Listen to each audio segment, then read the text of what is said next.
결혼하려던 남자와 파혼한 지 이제 3달 정도 되었는데 아직도 충격에서 헤어나오질 못하고 있어요.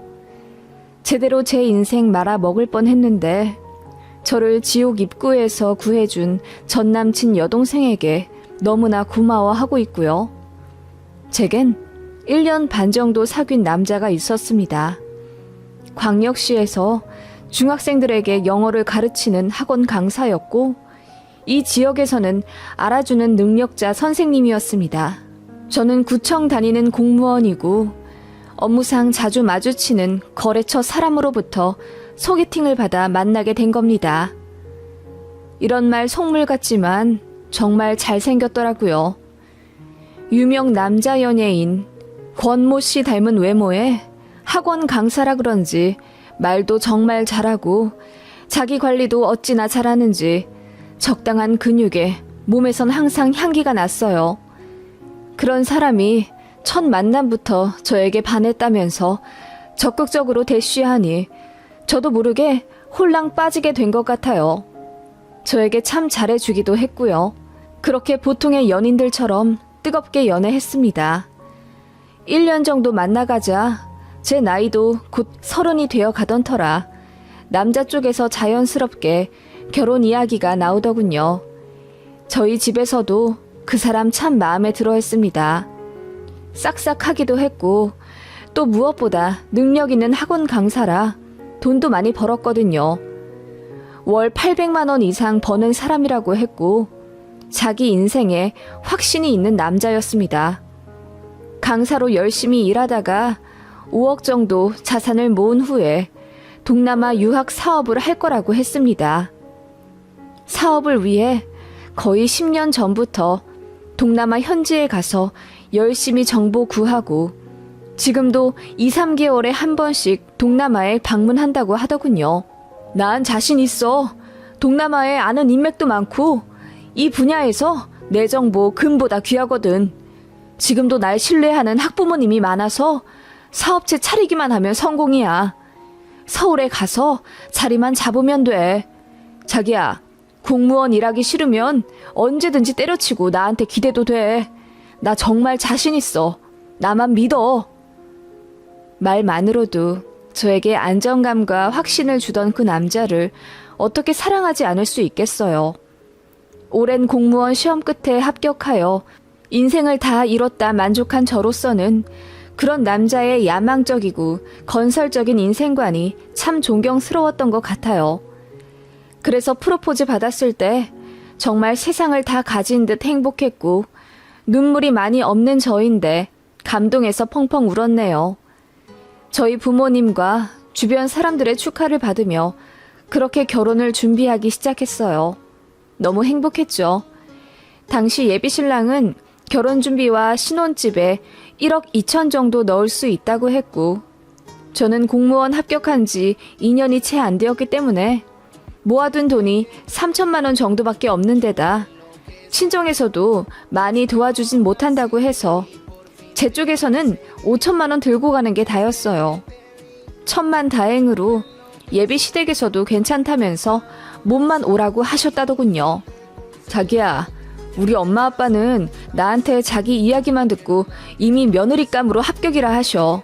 우리 엄마 아빠 되게 개방적이고 좋으신 분들이거든. 그러니까 우리 자기 시집살이 시킬 일 절대 없을 거야. 그 말 들으니 너무 감사했고 예비 시부모님 되실 분들도 빨리 만나 뵙고 싶더라고요.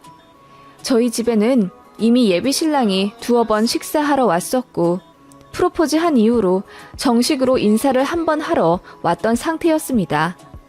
그래서 저희 부모님께서도 예비 신랑으로 합격점 주셨고요.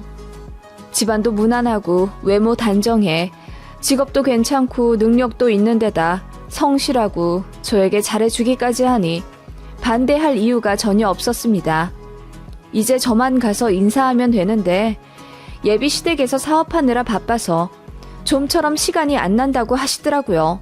그래서 계속 미루고 있던 상황이었습니다. 어느 날 데이트를 하고 있는데 예비 신랑 표정이 갑자기 구겨지더라고요. 왜 그런가 하고 시선의 끝을 쫓아가 봤더니 어떤 젊은 여자가 있더라고요. 그래서 아는 사람이냐고 물었더니 모른다 하며 저를 강제로 다른 데 끌고 가려고 하는데 이전에는 본 적 없는 강제적인 액션에 저는 너무 당황했네요. 그래서 누구냐고 다시 물으니 한숨을 쉬며 여동생인데 사이 별로 안 좋아 라고 하더군요. 하긴 2살 어린 여동생이 있다고 얘기는 들었는데 분가해서 따로 산다고 이야기 들었거든요. 아무리 사이가 나빠도 오랜만에 보는 여동생인데 적어도 인사는 해야 하지 않나요? 그런데 못 볼 것 본 것 마냥 인상부터 찌푸리니 예비 신랑이 달리 보이더라고요. 그리고 결혼할 사이이니 제 예비 신우가 될 사람이잖아요. 가서 인사라도 하자고 하니까 그럴 필요 없다며 저를 확 잡아 끌더군요. 그 바람에 예비 신랑이랑 가볍게 말다툼을 했습니다. 왜 강제로 잡아당기기까지 하냐고요.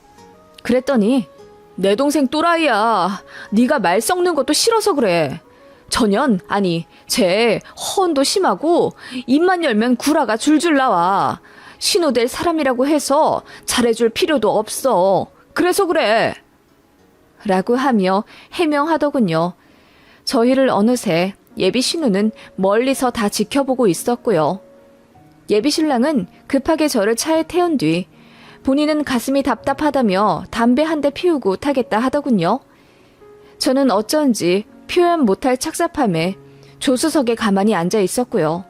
그때 창문을 두드리는 똑똑 노크 소리가 들려 고개를 돌려보니 그 예비 신우가 문 밖에 서 있더라고요. 제가 문을 열려고 하자 예비 신우가 고개를 젓더니 창문만 내리라며 손짓을 하더라고요. 그러더니 명함을 한 장 주는 거예요. 저 김승현 여동생이에요. 여기 제 전화번호로 전화 한 번만 주세요. 드릴 말씀이 있어요. 라고 하는데 저 멀리서 그 모습을 목격한 예비 신랑이 뭐라 욕을 하며 뛰어오더라고요. 예비 신우는 그거 보고 바로 자리를 옮겨 자취를 감추었고요.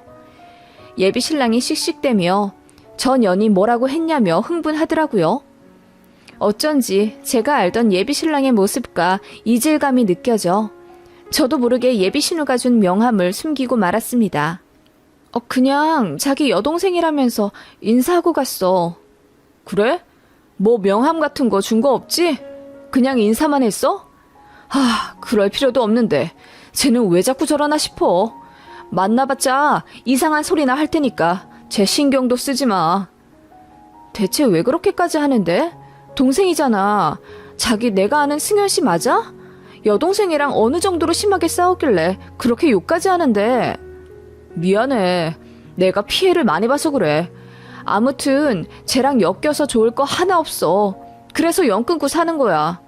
너한테 도움될 사람 아니야. 나랑 결혼해도 쟤는 신경 쓸 필요 없어. 하며 예비 신랑은 굉장히 예민한 모습을 보이더군요. 솔직히 집집마다 가정사 없는 집 없고 별의별 사정이 다 있잖아요. 그래서 예비 신우가 사고를 많이 친 애물단지 정도 되나 보다 싶었어요. 성실하고 자상한 제 예비 신랑이 욕까지 하며 경계할 사람이면 그럴 만한 이유가 있는 거라고 믿었던 것 같아요. 그렇게 또 하루하루가 지났고 예비 신우에 대한 미스테리한 점은 여전히 남아 있었지만 찝찝함을 만회하기라도 하듯 예비 신랑도 저에게 더욱 살뜰하게 자라면서 차츰 잊어갔어요. 그리고 예비 시댁에서 드디어 시간이 났다며 식사하러 오라고 하시더군요. 날짜가 잡혔고 그날을 위해 앙금 케이크도 손수 만들고 단정한 원피스도 사는 등 정성을 다해 예비 시댁 만날 준비를 했죠. 그리고 그날 예비 시댁으로 갔습니다. 그냥 평범한 주택가의 2층짜리 집이었어요. 2층은 다른 사람 세주고 예비 시댁은 1층 산다고 하시더라고요. 집에 들어가니 예비 신랑 어머니만 계셨습니다. 저를 손님 대접해 주신다고 음식도 많이 해주셨고 꿀 떨어지는 눈빛으로 저를 바라보며 제가 너무나 마음에 든다는 듯이 내내 웃음 지어주시던 예비 시어머니였습니다. 그래서 화기애애한 분위기에서 식사했죠. 식사 다 하고 차 한잔 하면서 잠시 이야기 나누는데 누군가 문을 두드리더라고요. 어른 같지 않아서 제가 당황해 하는데 밖에서 할머니, 나왔어. 문 열어줘. 라는 소리가 들리더라고요. 그 소리에 예비 신랑이랑 예비 시모가 얼굴이 사색이 되더니 깜짝 놀라더라고요. 그러더니 윗집 애기야. 가끔 이렇게 집이 헷갈리는지 문을 잘못 두드리더라고. 가만히 있으면 올라갈 거야. 라고 하시더군요. 정말 잠시 뒤 아이가 올라갔는지 소리가 없어졌죠. 저는 웃으며 잘해주셨나봐요. 아이가 어머님께 할머니라고 하네요. 라고 했는데 예비 시모가 얼굴이 딱딱하게 굳은 채로 아무 말씀 없으시더라고요.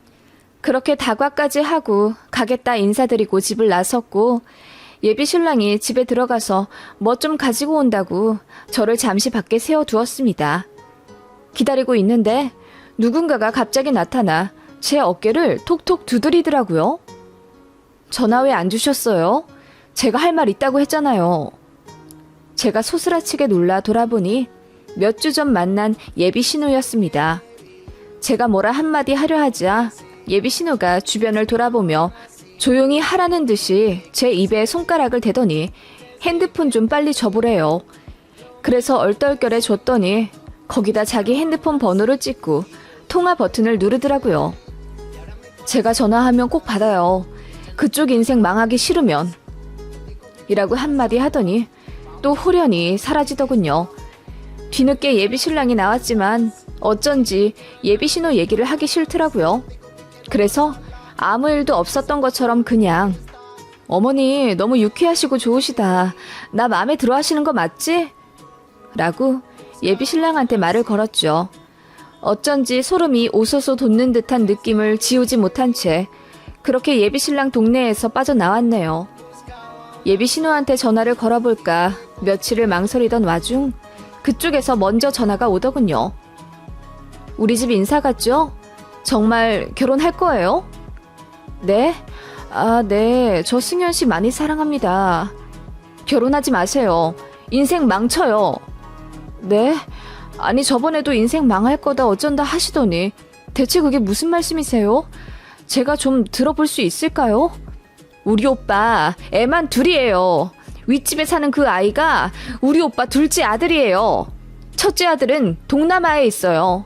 23살 때 낳은 애라서 지금은 10살이 훌쩍 넘었고요. 두 아들 다 엄마가 달라요. 네? 뭐라고요? 믿을 수 없는 예비 신우의 말에 저는 머리가 새하얘지고 멍해지더라고요.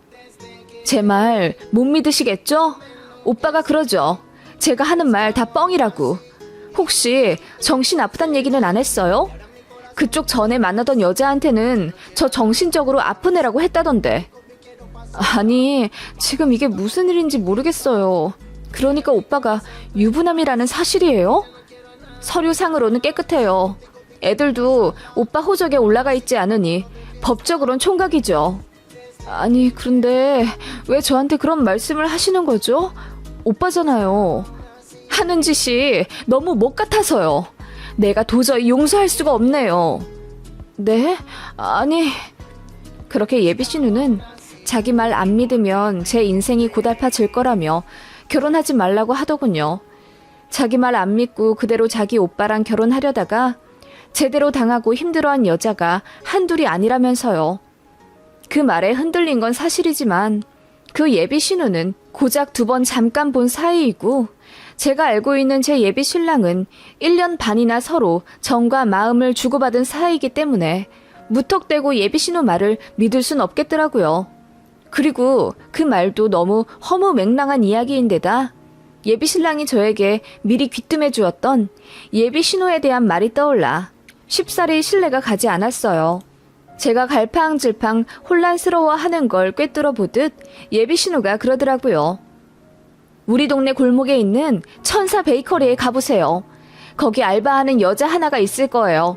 그 사람한테 물어보세요. 김승현 아냐고.